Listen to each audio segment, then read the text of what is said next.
Salve, pessoal. Tudo certo? Hoje nós vamos tratar dessas alterações no governo central, as opções que o Lula está fazendo para tentar reagir a esse desgaste que o governo vem sofrendo devido à crise econômica, devido à disputa política que anda acontecendo, à impossibilidade de construir políticas públicas que foram apresentadas na campanha. Esse desgaste está, essa situação, a somatória dessa situação tem acarretado um desgaste muito grande para o governo. E o Lula acabou de convidar a Gleice Hoffmann para fazer articulação política, né? A Secretaria de Relações Institucionais, que vai tratar com os partidos e com o Congresso, e se aventa a possibilidade do ingresso do Boulos também para a Secretaria da Presidência, que faria a relação com os movimentos sociais. Existe uma série de versões, algumas versões da imprensa oficial dizendo que isso é para que o governo vai radicalizar, que a Gleice é uma pessoa intolerante, e então que o Boulos vai incendiar o Brasil. Eu não concordo muito com essas análises.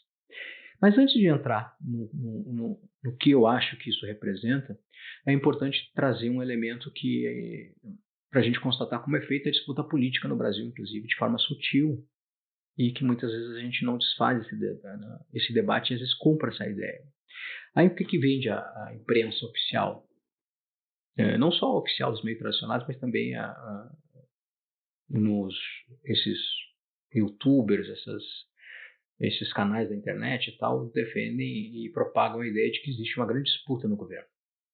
Os técnicos e os políticos. Os técnicos, aqueles que defendem políticas de austeridade, de controle do gasto fiscal, pensando no país e nas contas públicas. Esses seriam os neutros, que basicamente se preocupam com os números, com a situação para melhorar esses números da questão econômica. E do outro lado estariam os políticos, que esses só querem gastar o dinheiro público, não se preocupam com as contas do Estado. Essa narrativa, na verdade, tenta deslegitimar um campo importante.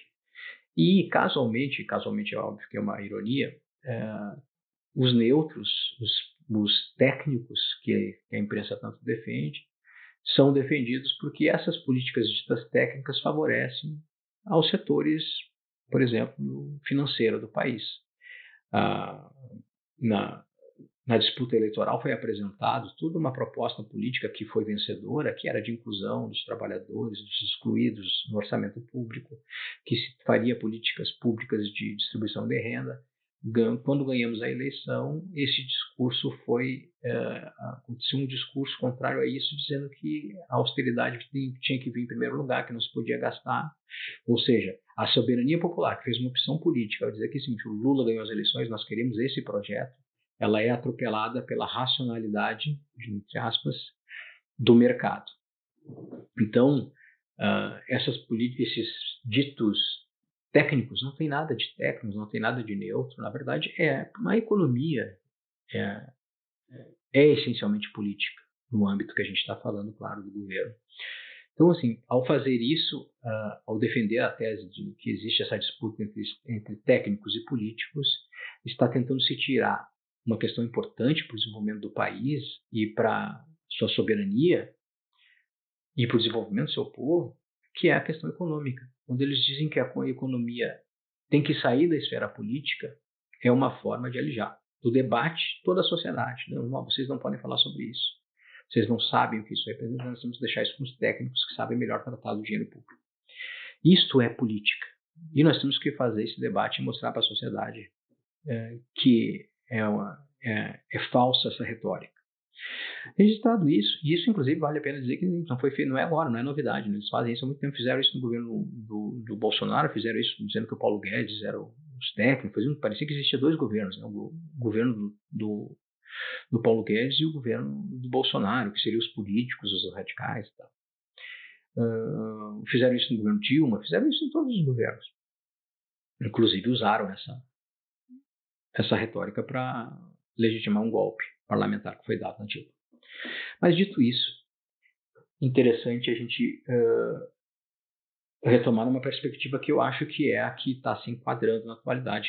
Para mim, o Lula está reagindo a esse desgaste todo que está acontecendo e está tentando buscar uma velha fórmula que deu certo com o Haddad, quando imagina naquele período da Lava Jato, com todo o desgaste do PT, com o Lula preso, toda aquela situação. Aí do PT, quando se reagrupou em torno do Haddad, tendo a questão do Lula como pano de fundo, óbvio, mas conseguiram colocar o Haddad no segundo turno.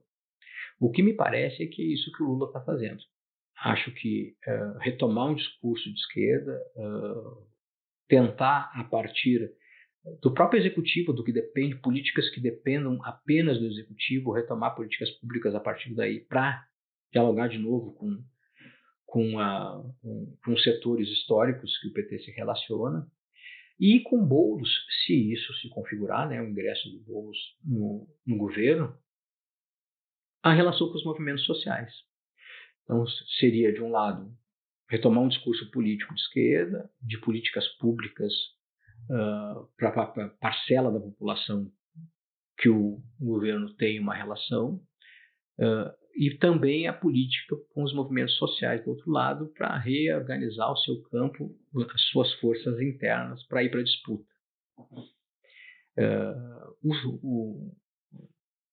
Os que acompanham aqui já o canal já se assistiram outros vídeos que eu trato da questão eleitoral ou da questão da democracia. Eu tenho defendido que a próxima eleição, o foco central de debate para a disputa eleitoral é a questão democrática.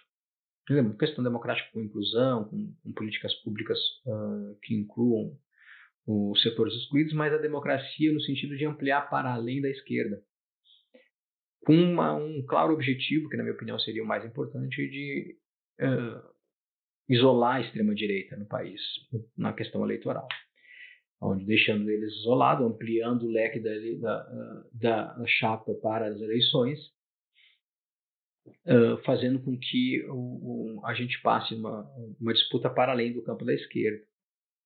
Acho que isso daria mais força, isso daria mais vigor e, inclusive, ampliaria o debate, dando uma conotação mais ampla. E entendo isso que essa seria uma tática mais adequada para a realidade atual, devido ao espaço que a extrema-direita tem ganho. Me parece que esse não vai ser o caminho que o Lula vai percorrer. Me parece que o Lula vai fazer o que eu defendo, que eu expliquei agora, que ele vai se reorganizar, vai estruturar o campo do PT e da esquerda. É óbvio, e como eu disse a recém, essa tática já deu certo. Não se sabe se ela vai dar certo de novo, mas o certo é que a conjuntura está complicada, o governo está desgastado, se precisa, sim, tomar uma atitude política, como se encaixar ir para essa peleia nas próximas eleições, e me parece que o Lula vai caminhar para isso, com essa reestruturação, com essa aglutinação, reorganização das forças internas para ir mobilizado e chegar no segundo turno com aqueles mais ou menos 30%, que historicamente o PT constrói, a esquerda constrói na disputa, e a partir do segundo turno ampliar. Acho perigoso, porque pode acontecer o quê? Que a direita consiga se organizar como uma alternativa menos radical, que não sendo o grupo mais extremista do Bolsonaro e tal, mas, por exemplo, com um governador que há todo um canto da sereia para cima dele, para ele ser candidato à presidência, embora eu acho que ele não queira, mas talvez isso possa ser um outro fator que faça ele pensar, e as forças que estão tentando convencê-lo de disputar as eleições, porque eles podem se apresentar como um campo conservador, mas não radical, sendo uma alternativa mais palatável para setores da sociedade que as pesquisas têm indicado, todo o crescimento da direita no Brasil tem mostrado que o campo conservador hoje é majoritário na sociedade brasileira, gente. Então, por isso, que eu acho essa tática eleitoral temerária. Só o tempo vai dizer, né, se o Lula, primeiro, se é isso, né, que ele realmente quer, e se é isso que ele vai fazer, e se isso vai dar certo. Temos que aguardar, ver os desdobramentos, como vai acontecer. Mas a parte boa desse processo é que demonstra que o bom e velho Lula, que é um quadro político muito experimentado, está vendo que precisa tomar atitudes, precisa adequar a direção do navio para os mares que vamos adentrar. Então, gente, peço para todos que se inscrevam no canal, quem ainda não se inscreveu. Temos aqui vídeos sobre democracia, sobre a crise da esquerda também. Estamos tentando construir um espaço plural de debate e de formação política. Por hoje era isso. Forte abraço.